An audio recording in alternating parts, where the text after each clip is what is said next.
छान. एका स्वच्छंदी मुलीची गोड गोष्ट.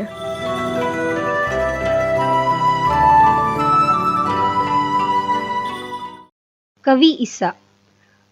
मुलांना मुख्याध्यापकांना इस्सा कोबायाशी म्हणायला खूप आवडायचं.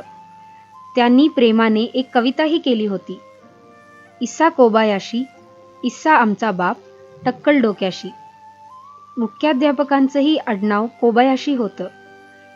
इस्सा कोबायाशी हा 19व्या शतकातील प्रसिद्ध कवी. इस्साचे हायकू मुख्याध्यापकांनाही खूप आवडायचे.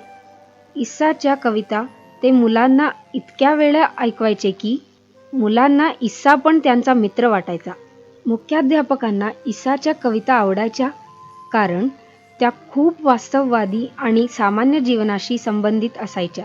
हायकू लिहिणाऱ्या हजारो कवींमध्ये इस्सानं स्वतःचं वेगळंच विश्व निर्माण केलं होतं. मुख्याध्यापक मुलांना इस्साच्या कविता शिकवित आणि मुलं ती पाठ करत. कमजोर बेडका न ये शरण, इस्सा उभा पाठीशी. फडफडणाऱ्या चिमण्यांनो वाट करा मोकळी, वाट यज्ञाच्या घोड्यासाठी.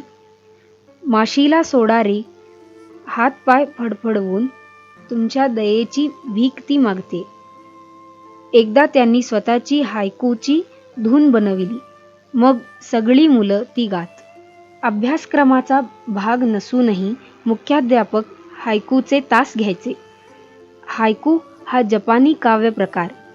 3 ओळीच्या ह्या काव्यप्रकारात पहिल्या ओळीत 5, दुसऱ्या ओळीत 7 आणि तिसऱ्या ओळीत 5 अक्षरे असतात. तोत्तो-चानच्या पहिल्या हायकूमध्ये तिच्या आवडत्या चित्रकथांमधील काळ्या कुत्र्याचं वर्णन होतं. तिचं हायकू पारंपरिक 5-7-5 पद्धतीचं नव्हतं. तिच्या हायकूमध्ये 5-7-7 अशी अक्षरं होती. पण म्हणून काय झालं? इस्साचाही एक हायकू 5-8-7 असा होता.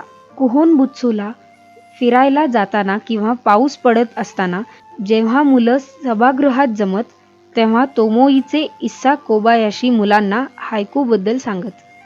इस्साचे काही हायकू तर खास तोमोईसाठीच लिहिले गेले असावेत.